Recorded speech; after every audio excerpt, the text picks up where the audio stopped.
기도하겠습니다.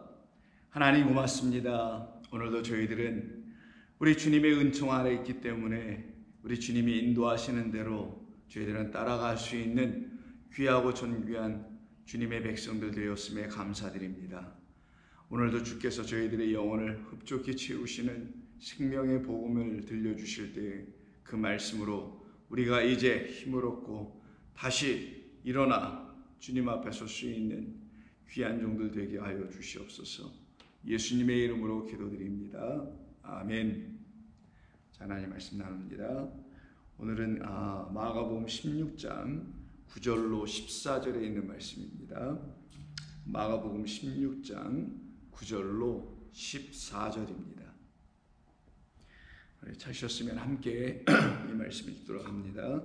예수께서 안식 후 첫날 이른 아침에 살아나신 후 전에 7 귀신을 쫓아내어 주신 막달라 마리아에게 먼저 보이시니 마리아가 가서 예수와 함께하던 사람들이 슬퍼하고 울고 있는 중에 이 일을 알림해 그들은 예수께서 살아나셨다는 것과 마리아에게 보이셨다는 것을 듣고도 믿지 아니하니라. 그 후에 그들 중 2 사람이 걸어서 시골로 갈 때에 예수께서 다른 모양으로 그들에게 나타나시니 2 사람이 가서 남은 제자들에게 일렀으되 역시 믿지 아니하니라. 그 후에 11 제자가 음식을 먹을 때에 예수께서 그들에게 나타나사 그들의 믿음 없는 것과 마음이 완악한 것을 꾸짖으시니 이는 자기가 살아난 것을 본 자들의 말을 믿지 아니함일러라. 아멘. 자, 오늘은 본문 16장 9절로 14절에 있는 말씀 함께 나누려고 합니다. 근데 여러분 성경을 보시게 되면 혹시 대부분의 성경이 그렇게 아마 되어 있을 거라고 생각을 하는데요. 제 성경에도 9절부터 마지막 20절까지 이렇게 괄호로 이렇게 쳐져 있습니다.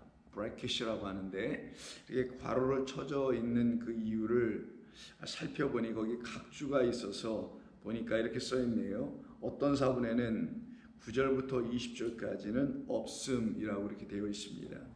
그래서 어떤 사본에는 이 9절부터 20절이 완전히 빠져 있다라는 것이겠죠. 그런데 또 어떤 사본에는 또 있다라는 이유 때문에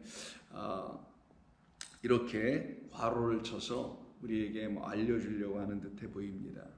이 말은 저 사본학에서 근거하여 볼 때 성경의 그 원문에 보다도 좀 가까운 그 본문이 어떤 것일까라는 것을 따지고 확인하고 살펴보는 그 분야의 학문을 갖다가 사본학이라고 합니다. 그 사본학에서 가장 중요하게 생각하는 그 원고, 그러니까 original manuscript이라고 해야 되겠죠. 모든 게 다 카피본인데 손으로 다 필사한 것들인데 그래서 어떤 것이 원문인지 알 수도 없을 뿐만 아니라 원문은 또 있지 않다고 일반적으로 사람들이 알고 있는데 그러다 보니까 그 원문에 가장 가까운 것을 어떻게 그럼 감별해낼 수 있느냐라는 문제가 대두되겠죠. 그래서 학자들이 정해놓은 몇 가지 룰 중에 하나가 원문은 카피본에 비해서 짧을 것이다 라고 생각을 합니다. 왜냐하면 카피를 했다 혹은 누군가가 이렇게 필사를 해서 쓰게 되는 과정에는 그 쓰게 되는 그 사람 필사하는 서기경이라고 해야 되겠죠. 그 서기관인 그 사람의 생각이 좀 가미되어 들어갈 수 있다라고 전제해 볼 때 그렇게 되면은 본래 글보다는 좀 늘어나지 않겠느냐, 어딘가 더 추가해놓은 부분이 있을 수 있지 않겠느냐 해서 원문은 필사한 것에 비해서 비교해 볼 때 보다 좀 짧을 것이 맞다라고 생각하는 일반적인 그 사본에게 근거하여 볼 때 대부분의 학자들은 마가복음은 16장 8절에서 끝난 것이라 라고 생각을 합니다. 16장 8절 우리가 어제 이르기까지 같이 말씀을 나눴던 것이죠. 물론 그렇게 사본학의 측면에서 보아서 이 본문을 이해한다 하더라도 마가복음의 정경에 대한 부분을 이해한다 하더라도 과히 틀리진 않을 수 있습니다. 그런데 그럼에도 불구하고 또 다른 사본에는 왜 9절부터 그럼 20절의 내용이 기록되어 있을까? 기록한 이유는 그럼 또 무엇인가? 말 그대로 그럼 추가했다면 추가하게 된 그럼 이유는 무엇인가? 또 추가하지 않았다 하더라도 그럼 이 본문이 이 마가복음 전체를 이와 같이 9절부터 20절이 더 있음으로 끝나게 된 또 이유는 무엇인가? 이게 원래 마가가 썼던 내용이든 그렇지 않고 후대에 어떤 그리스도교 공동체 안에서 이와 같이 더 추가한 본문이 되었든 상관없이 그렇게 한 이유는 그럼 무엇일까라는 생각을 좀 해봐야 될 필요성이 있겠죠. 그럼 그 말은 9절부터 20절에 담겨있는 내용을 좀 보면 알 수가 있는데, 그중 우리가 첫 번째로 우리가 오늘 본문으로 취하는 것이 9절부터 14절입니다. 우리가 본문을 읽을 때 여러분들이 이미 들으셔서 이 본문의 내용을 대략적으로 여러분이 이해하고 계시라 생각합니다만은, 이 9절부터 14절에는 세 개의 연속된 이야기가 하나의 공통된 주제라는 고리에 다 묶여 있다는 것을 여러분 아시게 될 것입니다. 그 세 개의 공통된 고리는 무엇이냐면, 첫 번째는 11절에서 말씀하고 있는 이야기인데, 곧 마리아가 예수님의 명령에 따라, 막달라 마리아죠, 제자들에게 가서 우리 예수님 부활하여 살아나셨습니다 라고 해서 전하게 되었을 때 그것을 듣고도 믿지 아니하였다라는 말로 먼저 첫 번째 9절부터 11절의 이야기가 맞춰지게 되고요. 두 번째는 또 다른 두 명의 제자, 아마 이건 누가복음을 근거하여 올 때 엠마오로 가는 두 제자라고 우리가 추측해 볼 수가 있는데요. 그들이 시골로 갈 때 예수께서 그들에게 나타나시게 됩니다.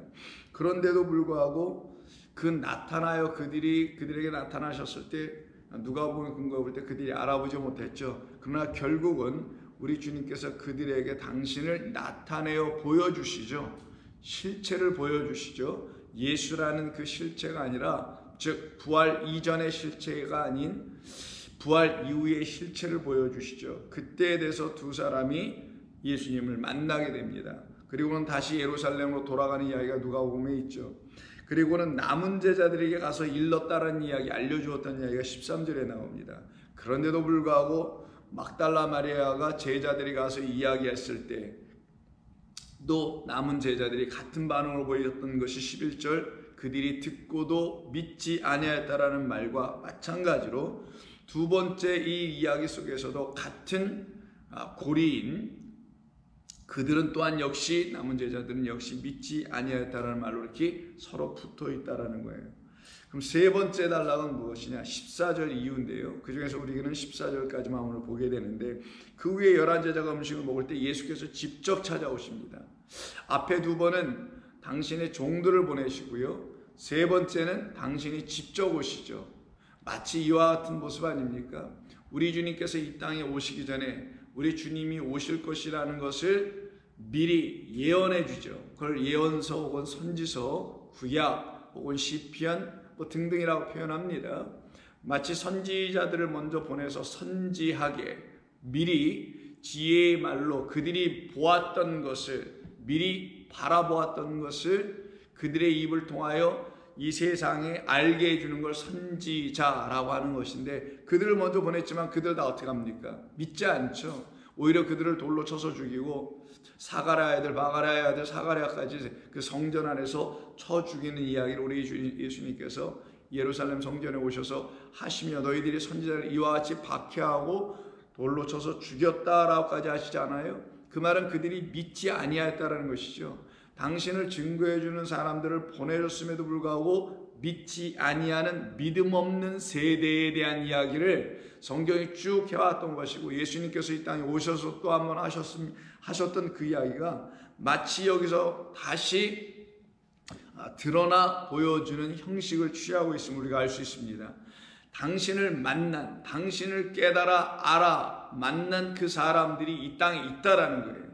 근데 그들은 하나님의 택하신 백성들이요, 그들을 통하여 하나님은 당신을 계속해서 이 세상에 증거하시는 일을 그들에게 맡겨주셔서 그들로 하여금 하나님의 복음을 전하게 하시는데도 불구하고 그들의 말을 듣지 아니하고 믿지 아니하는 사람들이 이와 같이 있었음을 말해 주는 것을 이 본문이 알려줍니다. 그래서 결국은 어떻게 합니까? 선지자들이 미리 약속해 주신 하나님의 말씀을 증거한 그대로 그 증거를 받으신 분 그리스도 예수님께서 이 땅에 오시죠. 그 같은 똑같은 형식을 취하는 것이 세 번째 이야기인 14절. 예수님이 직접 오시는 거예요. 제자들에게 직접 오십니다. 나타나서 그들의 믿음 없는 것을 꾸짖으시고요. 또 한 번은 마음이 완악한 것을 꾸짖으십니다. 이유는 뭡니까? 그 믿음 없음과 마음이 완악한 이 부분으로 인하여 당신이 살아나신 것을 본 자들의 말을 믿지 아니하였기 때문이라고 되어 있어요. 당신이 살아나심을 이들이 직접 본 것을 믿지 않았다는 말을 하지 아니하시고 당신이 살아나신 것을 본 자들이 있는데 그들의 말을 믿지 아니하더라 라는 말로 포인트를 다른 데 집중하는데 어디에 집중하냐? 바로 당신을 본 자들의 말을 믿지 않는다는 것에 중점을 두었다는 것이죠. 당신이 살아나신 것을 보고 깨달은 사람들은 그 복음을 가서 전하게 되어 있는데 그리스도의 부활하심과 살아나심을 전하게 되어 있는데 그 전함을 믿지 않더라는 거예요. 그래서 오늘 본문은 이 세 가지의 서로 다른 에피소드 같아 보이지만 같은 하나의 고리인 바로 믿음 없다라는 믿지 아니하였다라는 것으로부터 연결되어 있음을 우리가 알 수 있게 됩니다. 그런데도 불구하고 이 본문은 우리에게 이 믿음 없는 세대를 향하여서 우리 주님께서 이 땅에 오셔서 그 믿음 없는 자들에게 믿음을 주시기 위해서 당신을 온전히 증거해주는 선지자들과 그 선지자들을 통하여서 증거된 당신이 직접 당신을 계시하여 알려주심으로 말미암아 결국은 믿는 자들, 당신을 온전히 믿기 위해서는 당신의 부활하심을 온전히 만나고 본 자들, 이들을 분명히 하나님께서는 세워 놓으신다라는 것을 이 본문을 통해서 우리는 또한 알 수 있습니다. 그래서 우리는 낙심하지 아니하죠. 답답하지 않습니다. 당신을 만나고 깨달아 알게 된 수많은 사람들이 이 땅에 있을 것이기 때문입니다. 지금도 하나님께서는 그들을 통해서 믿음 없는 사람들, 곧 우리 주님을 만나보지 못한 그 사람들을 향하여 그들을 먼저 세워 그 본자들로 하여금 복음인 당신을 전하게 하시고 계시다라는 같은 방식으로 우리 주님을 해나가시고 계시기 때문에 우리는 낙심하지 않고 지금도 계속해서 그와 같이 우리 주 예수 그리스도가 누구이신지를 알아본 사람들은 그 예수님을 전하게 되어 있습니다. 그런데 그렇지 않고 예수님은 믿는다고는 하는데 예수님이 그들 안에서 살아계신 하나님의 아들로 살아나시고 부활하신 하나님으로 만나 그를 보지 못한 사람들은 답답한 가운데 예수를 믿게 될 것이며 소위 신앙생활할 것이며 소위 교회를 출입하며 교회에서 요구하는 어떤 생활들을 하게 될 것입니다. 그들의 영적 상태를 10절에서 다음과 같이 알려줍니다. 마리아가 가서 제자들에게 합니다. 예수와 함께하던 사람들이 이렇게 되어 있어요. 그럼 이들은 제자들이라는 거예요. 예수와 함께하던 사람들이 슬퍼하고 울고 있는 중에 있었다라는 거예요. 가서 보니까. 그래서 그들에게 이 일을 알렸다라는 거죠. 어떤 일이겠어요?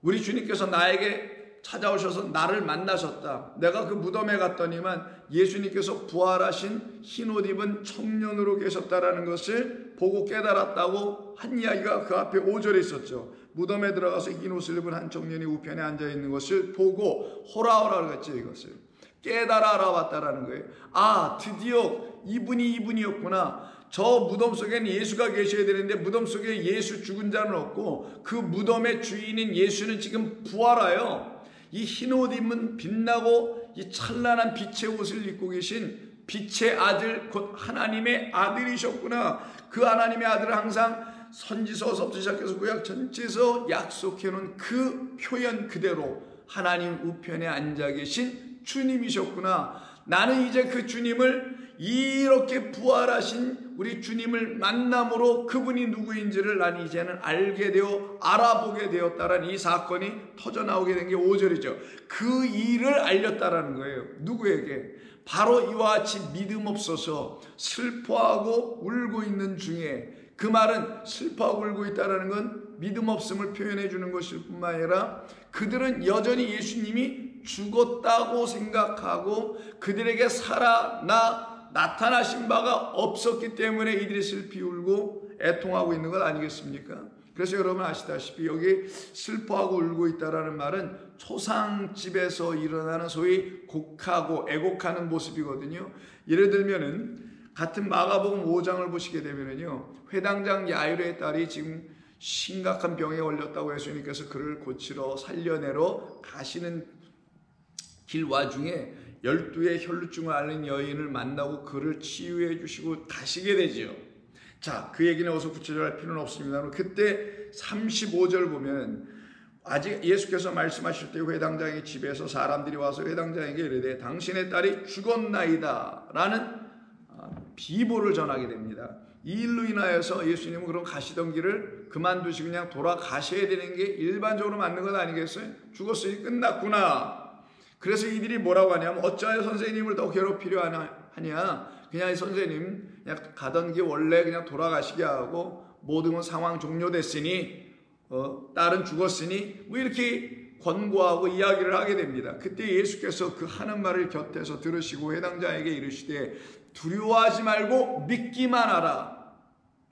두려워하지 말고 믿기만 하라. 그 말은 여기서 믿음 없음은 예수님의 나타남이 무엇이고 예수님이 나타나셨을 때 그를 그리스도라는 하나님의 아들로 보지 못함이 믿지 못한 자들의 결국이죠. 모습이죠. 그래서 예수님께서 믿기만 하라 이 말씀은 이 회당장 야이로의 딸이라는 이 딸은 우리를 놓고 얘기하는 건데, 우리 그리스도를 만나지 못하고 죽어 있는 우리에게 당신이 나타나시게 되면 그가 누구인지를 알아보게 되는 그 역사가 나타남은 동시에 무슨 말이냐면 그를 살려내게 하시는 살아계신 우리 주님의 나타나심을 체험하는 거라는 거예요.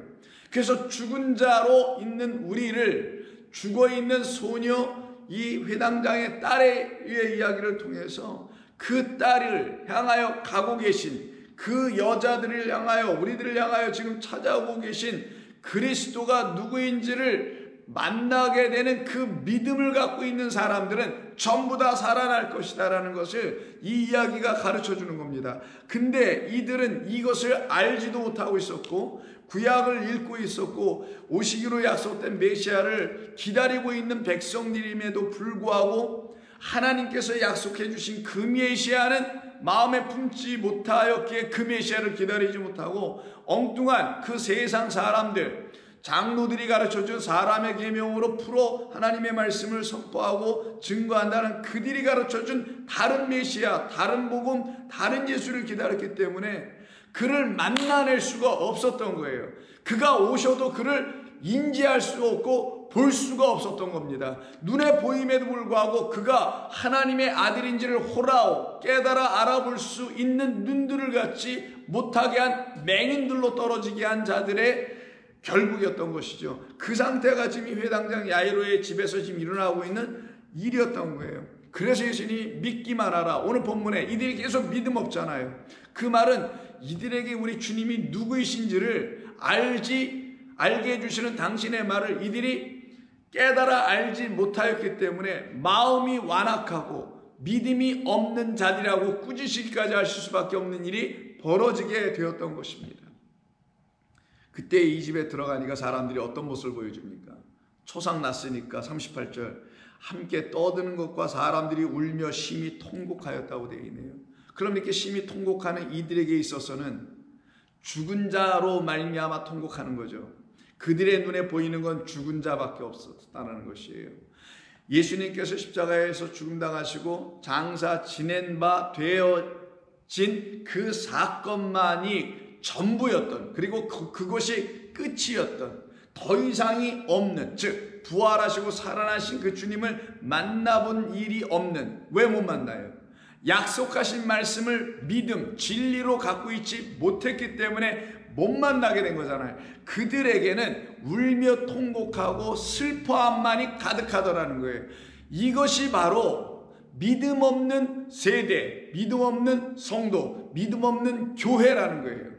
바로 믿음 없는 교회로 말미암아, 자, 마가복음이 16장 8절에서 끝이 나서 거기서 멈췄든 아니면 더 추가해서 9절부터 20절까지 썼든 관계없이 믿음 없는 어떤 세대와 성도들과 공동체가 있었기 때문에 믿음을 갖고 있는 사람들, 곧 그리스도 예수의 부활하심이 무엇을 의미하는지, 그 부활하신 주님을 눈으로 보는 것이 아니라 그들에게 주신 하나님의 말씀이 그들 안에 있어서 그 말씀이 그들의 영혼과 눈을 뜨게 하여 마음을 풀어내게 하여 그 마음 안에 가득 채워주신 하나님의 말씀들이 드디어 묶여있던 것이 다 풀어진단 말이에요. 그러면 진리의 모든 시주가 낱줄로 엮여져 있는 하나님의 말씀이 차근차근히 깨달아 알게 될 때 그들 마음 안에서 그리스도 예수가 하나님의 아들이시고 진리의 아들이었다는 사실을 깨달아 알아보게 된단 말이에요. 그 역사가 일어나지 않게 된 그 그리스도 교회 공동체, 뭐 마가의 공동체라고 하든 누구의 공동체라고 하든 그 믿는 사람들이 모여있다는 사람들을 보니 이게 그렇지 않음을 확인하게 되었던 어떤 사람들이 9절부터 20절을 추가해서 만약에 넣었다라면 그 말씀은 당시에 있는 어떤 사람들, 어떤 회중, 어떤 성도, 어떤 교인들을 위해서만 있었던 것이 아니라 제가 볼 때는 이 시대, 이 기독교라고 하고 있는 이 21세기의 지금의 이 시대에 수많은 교회에 있는 수많은 성도들, 믿음이 있다고 하나 우리 주님으로 그리스도 그 예수로 말미암아 그 복음으로 말미암아 갖게 된 진리에 입각한 믿음이 아닌 다른 비진리에 입각한 믿음 없음이라는 그 믿음 갖고 있음, 이것을 갖고 있는 이 세대에게 9절부터 14절의 말씀은 더욱더 큰 소리로 들려줘야 될 하나님의 복음의 메시지, 하나님께서 우리를 향하여서 책망하시는 성령의 꾸지람의 메시지로 들려줘야 될 것이 오히려 더 마땅한 것 아니겠습니까? 그렇다면 이것이 9절부터 20절까지가 비록 혹여 추가되어 들어갔다 할지라도 우리에게는 사분하게 근거하 이게 진품이냐 가품이냐, 이게 원고에 가까우냐 아니면 그렇지 않느냐라는 것을 논쟁해야 될, 신학자들이 해야 될 그런 논쟁에 우리가 빨려 들어가고 말려 들어갈 이유가 결단코 하나도 없게 된다라는 거예요. 그럼에도 불구하고 이들은 계속 거기에 말려 들어가고 그런 신학적 논쟁만을 일삼고 이걸 진품이 아닌 여기서 끝내고 해석하지 말고 이것은 더 이상 없는 얘기로 합시다 라고 해서 그렇게 주장하면 그것이 굉장히 똑똑하고 지혜롭고, 그래서 그 말로 인하여 그 그리스도 교회라고 하는 소위 기독교와 그 기독교 교회 안에 있는 공동체에 각각의 일원들인 성도들이 되어야 할, 하나님의 백성들이 되어야 할 그 영혼들에게 온전한 말씀을 전해줄 수 있는 것이라 볼 수 있습니까? 그렇게 학문을 전하는 것이 복음을 전하는 겁니까? 얄팍한 지식을 전하는 것이 생명의 줄을 증거해주는 방식이 되는 것입니까? 그렇지 않습니다. 성경은 얄팍한 지식을 전하는 게 아니에요.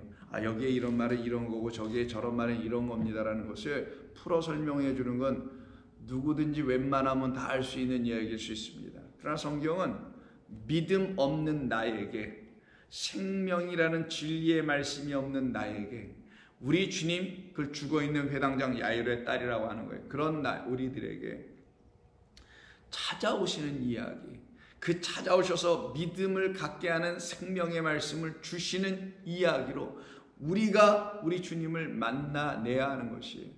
그래서 이 본문 마가복음 5장에서 정말 믿음 없는 사람들은 이 죽어있는 회당장 야이로의 딸이 아니라, 물론 그를 포함할 수 있겠죠. 그러나 믿음 없는 사람들은 누구냐?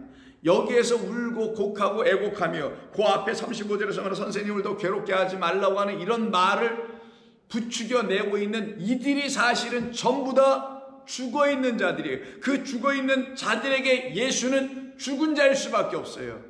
예수는 그들을 살려내는 분이 아니게 됩니다. 그러니 그들은 날마다 예수를 보고 있음에도 곡할 수밖에 없는, 애곡할 수밖에 없는 사람들로 전락하여 떨어질 수밖에 없게 되죠. 그러나 예수님께서 그 소녀에게 가셔서 달리다고 하시면서 일어나라는 아람어로, 당시에 당신께서 쓰시는 말이니까 일어나라 하니 곧 소녀가 일어나게 되죠. 그의 나이가 12살이라. 소위 12이라는 말은 아들로 만드는 거죠. 그럼 소녀는 여자인데 여자를 어떻게 또 아들로 만드시는 건가?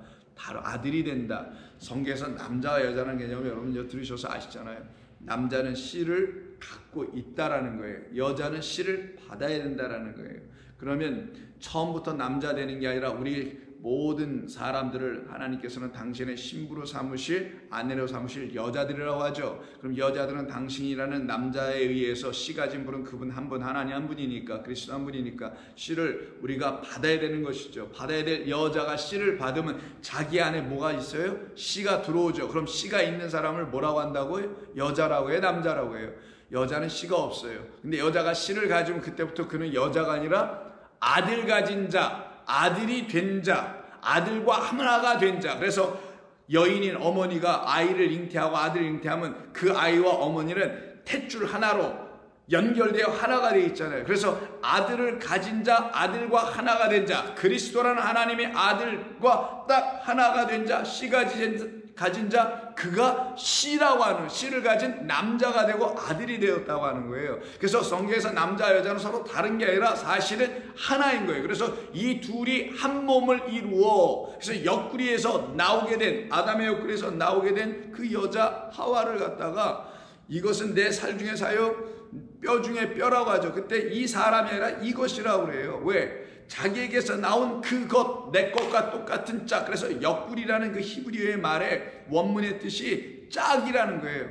예를 들어서 성전에 문이 있는데 문은 한 짝으로 있지 않습니다. 두 짝으로 있단 말이에요. 그러면 여러분 생각을 해보세요. 한 짝만 덜건이 있으면 그게 어디 문이라고 하겠어요? 뭔가 잘못된 문이죠. 열려있는 문이고 반쪽만 열려있는 거 아니에요. 문은 딱 두 개가 만나야 되는데 두 개가 딱 보면 쌍으로, 쌍둥이로 똑같이 있어야 되는 거예요. 그게 바로 옆구리라는 뜻이에요. 옆구리에서 나왔다. 내 짝이다. 살 중에 살이요 뼈 중에 뼈다. 살과 살, 짝. 뼈와 뼈, 살. 그래서 한 몸이 될 수 있는 근본을 딱 갖게 됐다는 의미죠. 그러면 아담의 짝 하와, 그리스도의 짝 회당장 야일의 딸인 우리라는 거예요. 그 짝을 기다리고 있는 자로 죽어있는 자, 무엇 때문에? 믿음 있는 말을 가르쳐주고 있지 않고 애통하고 울기나 하는 믿음 없음과 완악한 마음. 왜? 그 겉으로 보면 굉장히 믿음 있는 것 같아 보이지만 울고 하니까, 안타까워하니까, 뭔가를 그 슬퍼하고 있으니까. 그러나 안으로 보면 믿음 없기 때문에 애곡하고 통곡하는 자, 곧 생명, 살아 계신 하나님을 보지 못하고 죽은 자로서의 하나님만 바라보고 있으니, 그래서 산자의 하나님이 되어 있지 않고 죽은 자들의 하나님이 되어 있는 마귀 그 아버지가 되어 있으니, 그들이 만들어내온 결국이 회당장 야이로의 딸인 교회와 성도와 여자가 이렇게 죽어나가고 있다. 그 죽어나가고 있는 회당장,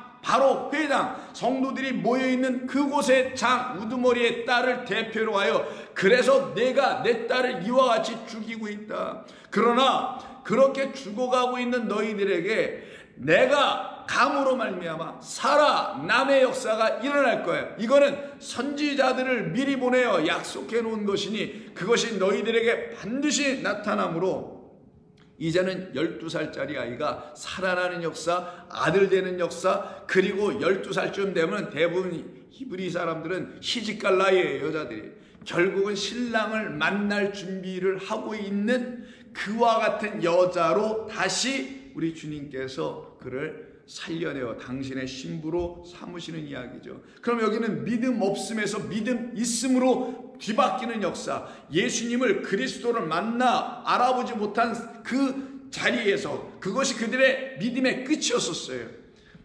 그래서 이상한 메시아, 이상한 그리스도, 이상한 예수를 기다리고 있었던 사람들이었죠. 그 끝에서, 그 끝이 아니요, 이것을 넘어가게 하시는 우리 주님의 찾아오심을 통하여 그들은 이제 믿음 있는 자로 다시 세워놓으시는 역사를 우리가 보게 되죠. 또 다른 예로서는 여러분 잘 아시는 요한복음 11장을 보시게 되면은 나사로, 예수님의 친구라고 하는 나사로가 죽습니다. 그게 두 누이가 어떻게 됩니까? 슬퍼하고 고글하겠죠. 그래서 똑같이 죽은 자, 끝이다, 끝났다, 더 이상 손을 댈 수 있는 것도 없고 할 수 있는 것이 없다, 우리 그냥 장사 지내는 거 외에는 할 것이 없다, 죽었다라서 끝나서 사람이 죽으면 슬퍼하고 애곡하고 통곡하는 것처럼 이 마리아와 마르다의 집안도 똑같이 이런 일이 벌어졌어요. 그래서 요한복음 11장 31절을 보시게 되면 마리아와 함께 집에 있어 위로하던 유대인들은 그가 급히 일어나 나가는 것을 보고 곡하러 무덤에 가는 줄로 생각하고 따라갔더라라고 되어 있어요. 마리아가 예수님 계신 곳을 가서 뵙고 그 발 아래 엎드려 이르되 주께서 여기 계셨더라면 내 오라버니가 죽지 아니하였겠나이다 하더라. 이때 우리는 이 말씀 한번 살펴봤죠. 여기라는 이 호대의 의미, 예수는 죽은 자들 가운데 계신 것이 아니요, 예수는 당신이라는 믿음, 내가 믿음에 주니까 당신이라는 믿음을 주는 생명의 말씀으로 오신 당신으로 말미암아 당신이 계신 곳에는 생명이 있는 것인데, 이 예수님을 생명으로, 부활로, 나는 부활이요 생명이라 구에서 말씀하죠. 25, 6절에서 내가 부활이요 생명이라는 것을 생명으로 이 땅에 그 말씀이 되어 오신 육신의 예수라는 사실을 알지 못하는 이들에게 예수는 여전히 그들을 살려내시러 오신 분으로 깨달아 알아보지 못했다라는 거잖아요. 그래서 이들이 애곡하고 하는 말이 여기 계셨더라면 얘기하는 거예요. 나는 죽은 자들 가운데 있지 않다라는 거예요. 예수님은 누구들 가운데 계시는 주님이 되실 것이냐, 산자들의 주님이 되실 거라는 걸 알려주는 그 차원으로 예수님께서 이틀이나 더 유하시다가 뒤늦게 유대 땅으로 가자 하신 거잖아요. 왜 유대 땅으로 가자고 그 앞에 7절에서 말한 이유가 뭡니까? 7절. 그 후에 제자들이 계시되 이제 유대로 다시 가자. 왜 여기서 강조점을 유대로 찍었냐고요. 유대 땅이 다 죽어있기 때문에, 유대 땅에는 말씀하신 그대로 성전이 있기 때문에. 근데 그 성전이 있는 유대 땅이 지금 어떻게 돼요? 사망의 무덤이다. 그 죽은 자들은 그 무덤에 갇혀서, 성전에 갇혀서 전부 다 거기서 애곡 통곡하고 엉뚱한 그리스도, 엉뚱한 메시아, 엉뚱한 하나님을 지금 기다리고 있는 그 죽은 자들, 나는 거기에 없다. 나는 거기서 에게로 일어나 나온 부활한 자다. 너희도 나와 같이 일어나 나와 부활하게 살아나게 할 것이다. 거기서 나오는 것이 살아나는 것이요 부활하는 것이니 나는 여기에 있으면 안 되지 라고 하는 그 예수님의 말을 알아듣지 못하고 있는 이들을 통하여 여기 계셨더라니라 말을 할 수밖에 없게 됐던 것이겠죠. 예수께서 가보니 그들이 우는 것과 또 함께 온 유대인들이 우는 것을 보시고 심령의 비통이 여기셔서, 이들이 전부 다 애곡하고 통곡하네요. 이유는 뭡니까? 믿음 없음 때문이잖아요. 이 믿음 없음은 그리스도라는 그 진리로 말미암아 듣게 된 하나님의 말씀이 그들 가운데 드러 나타나 있지 않기 때문에, 여전히 그들은 예수라는 육신을 의지하였기 때문이라는 거예요. 예수 안에는 말씀이라는 하나님의 성령이 계신 것이고 성령이신데 그의 실체를 보질 못하니, 깨달아 알아보질 못하니, 깨달아 알아봐 드리질 못하니, 이 예수님은 그들에게는 육신의 예수로만 늘 남아있을 수밖에 없었던 것이죠. 그 육신의 예수는 언젠간 떠나잖아요. 육신을 갖고 있는 모든 자는 죽게 돼 있어. 그러니 그 육신의 예수로만 바라보고 있는 그들은 그가 죽으시니 무덤 속에 들어가시니 낙심하여 비통이 울고 있을 수밖에 없는 지금의 여기 본문의 제자들과 똑같이 다 닮아있다라는 거예요. 이것이 바로 믿음 없는 세대예요 라고 우리 주님이 변화산상에서 내려오신 이후에 귀신 들린 아들을 데리고 온 아버지를 놓고 그 아들을 치유해내지 못하는, 귀신을 쫓아내고 있지 못한 그 나머지 9명의 제자들과 그 무리들을 놓고 우리 예수님이 책망하신 말씀이 또 믿음 없는 세대라고 하잖아요. 그 믿음 없는 세대가 오늘 본문에서 지금 이 제자들이었다라는 거예요. 놀라운 일입니다. 예수님을 믿고 제자가 되었다, 제자 훈련을 해서 제자가 되었니만이 라고 하는 지금 이 시대에 이 수많은 그런 제자들이 있죠. 그런 제자들이 반드시 들어야 될 말이 이런 말이에요. 내게 정말 우리 성경에서 말씀하고 있는 우리 주님이 내게 살아 계신 주님이기나 하나 나는 정말 성경이 말하고 있는 그 진리의 믿음을 나는 갖고 있기는 하나 만약 내가 갖고 있다면 나는 더 이상 슬퍼하고 울고 있는 중에 가운데 있을 수가 없을 텐데 왜 내 삶에는 왜 이런 것들이 여전히 나의 삶을 괴롭히고 나는 그것으로 혼란을 빚고 있을까라고 혹시 생각하는 그런 제자들이 있다면 이 본문 읽고 깨달아 우리 예수님의 영적 측면에 책망 좀 받고 꾸지람을 좀 받고 깨어나야 하지 않겠습니까? 그래서 마가복음 16장 9절 이하 20절은 반드시 더 필요한데 어느 시대에 더 필요하냐? 제가 볼 때는 당시 어떤 한 시대 언제인지 모르겠습니다만은 1세기인지 2세기인지 3세기인지 아니 10세기에 이런 게 있었는지 모르겠습니다만은 필요한 것은 바로 매 순간순간 매 시대마다 매 세대마다 필요한 말씀이 이 본문일 수밖에 없을 것이고 그리고 정작은 우리가 살고 있는 지금의 이 시대와 세대에게 이 말씀은 필요할 수밖에 없죠. 결국은 우리 주님께서 나타나여 보여주심으로 말미암아 그때 딱 깨달아 알아야 되는데 나타나여 보여주셨음에도 불구하고 깨달아 알아보지 못하는 자들이 되어서는 안 될 거 아니겠냐고요. 그러면 막달라 마리아와 나머지 제자들이 이렇게 판이하게 구별되고 나누어지게 되죠. 자, 막달라 마리아에게 예수님은 찾아왔습니다. 어떤 모습으로? 부활하신 주님으로 찾아오셨어요. 그리고 남은 다른 제자들, 2제자에게도 찾아가시고요. 그리고 11제자에게도 찾아가시죠. 근데 이들이 처음에 다 알아보지 못합니다. 믿지 못합니다. 그 일은 왜 일어난 겁니까? 그들에게는 막달라 마리아와 같은 역사가 일어나지 않았기 때문이에요. 막달라 마리아에게는 이와 같은 일이 한번 일어났습니다. 그로 말미암아 그런 일이 있었기 때문에 우리 주님이 부활하시기 위해 그에게 딱 새로운 모습으로 보여주셨을 때 그가 하나님 우편에 본래부터 앉아 계셨다는 분을 즉각적으로 깨달아 알아보게 되고 호라오게 된 것이 16장 5절이라고 했잖아요. 알아보았다는 거잖아요. 보았다. 무엇이 그렇게 만들었을까요? 바로 오늘 본문에서 그 근거를 알려줍니다.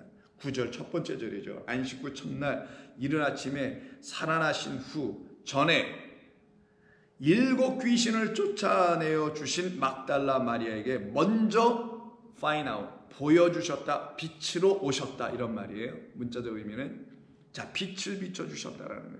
그러면 이 빛을 비춰줌은 막달라 마리아에게만인가요? 본문의 근거에 보면 2제자에게도 나타나셨으니 빛의 옷을 입은 흰 옷 입은 그분으로 오신 거잖아요. 그 모두에게 11제자들에게도. 그런데도 불구하고 왜 막달라 마리아만 그를 알아볼 수 있었을까요? 왜요? 7 귀신이 그에게서 나갔기 때문이었다라는 거예요. 더러운 영 그 말 하나님의 7 이 말씀 우리를 새롭게 지으시는 약속의 이 말씀을 잘못된 것으로 취하고 있었기 때문에 자기의 생각으로 취하고 있었기 때문에 이 세상의 육적 삶의 방식 그와 같은 것들로 취하고 있었기 때문에 여전히 그들의 7 귀신이 있었다라는 거예요. 이게 성경이 우리에게 가르치는 거예요. 그럼 이 마가복음의 공동체, 이 마가복음을 읽고 있는 어떤 이 공동체 그리스도교 혹은 성도들 중에는 막달라 마리아와 같은 사람들도 있었을 것이고 그렇지 아니한 2제자와 혹은 11제자의 상태에 있는 사람들도 있었을 거라는 거예요. 근데 다 공이 예수님은 공평하신 하나님으로 누구에게든 다 찾아가시더라는 거예요. 막달라 마리아에게도 그리고 12제자에게도 11제자에게도.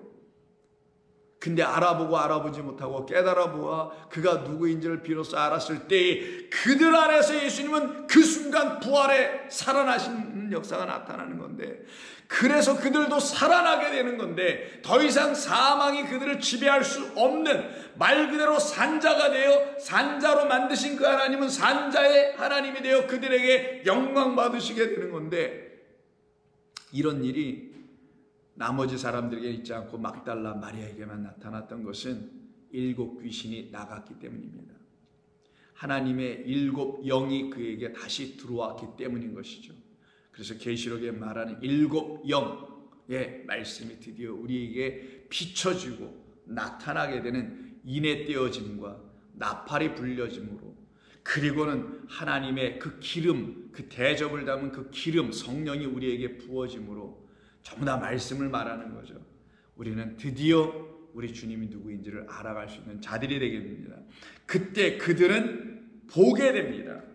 예수님이 누구신지를 당신이 알려주시는 그 방식대로 볼 수 있게 되고 보게 되는 역사가 나타나게 됩니다. 그래서 오늘 본문에서는 이 보는 역사가 믿음을 갖고 있는 자들, 곧 믿음을 갖는다는 것은 믿음의 주인 주님을 안으로 드디어 하나님의 그 살아계신 하나님의 아들로 진리의 말씀을 통하여 영접하여 완전히 그 안에서 잉태가 되어 아들 가진 자 그 신부, 그래서 그리스도의 그 남편의 그 돕는 배필이 딱 되어 문 두 짝으로 딱 있어서 문이 완전히 닫히고 열리고 할 수 있는 그와 같은 종들에게는 이와 같은 역사가 일어나게 되는 것이죠. 그래서 그들은 보게 됩니다. 깨달아 알아보게 됩니다. 그래서 본 자들은 믿게 되고 보지 못한 자들은 믿을 수 없는 일이 벌어지게 되죠. 그래서 11절 그들은 예수께서 살아나셨다는 것과 마리아에게 보이셨다라는 것을 듣고도 믿지 아니하게 되죠. 그리고 예수님께서 두 제자에게 가셔서 다른 모양으로 나타나 보여주셨음에도 불구하고 그들은 믿지 처음에 못했다가 나중에 믿게 되죠. 말씀 풀어주시니까 14절에도 보면은 이는 자기가 살아난 것을 본 자들의 말을 믿지 아니함이라 해서 보여주셨음에도 불구하고 믿지 못하는 자들. 그러나 우리 예수님을 드디어 예수님께서 보여주시는 대로 보게 된 사람들은 전부 다 믿게 되더라는 거예요. 이때 이 본다는 말을 이 오늘 본문에서는 우리에게 구체적으로 깨달아 알려주시려고 파이네오마이라는 단어를 쓰게 되는데, 이것은 우리가 내일 함께 나눔으로 이 말씀의 뜻을 깨달아 알게 되어 우리에게도 하나님께서 오셔서 우리에게 당신은 어떻게 보여주셨는지, 그래서 그렇게 보여주신 대로 보게 되면 우리도 다 같이 부활한 우리 주님을 만나게 되며 그때 우리도 살아나게 되는 것이며 생명을 얻게 되는 역사 있게 되어 더 이상 슬퍼하고 울고 있는 중에 낙심하거나 우울해지거나, 영적 우울이란 말이 있는데요, spiritual depression이라는 게 있습니다.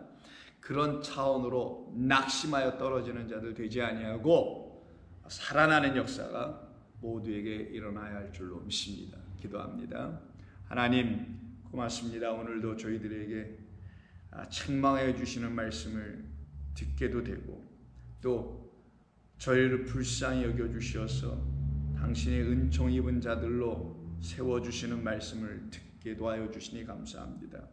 저희들은 오직 주님으로 말미암아 살아나고 생명 얻어야 될 사람들이오니 사나 죽으나 다 주의 것이 되어 주님 붙잡고 나아가기를 소망합니다. 저희들을 도우시고 때로는 저희들의 믿음 없음을 불쌍히 여겨주셔서 도와주실 줄로 믿고 예수님의 이름으로 기도드립니다. 아멘.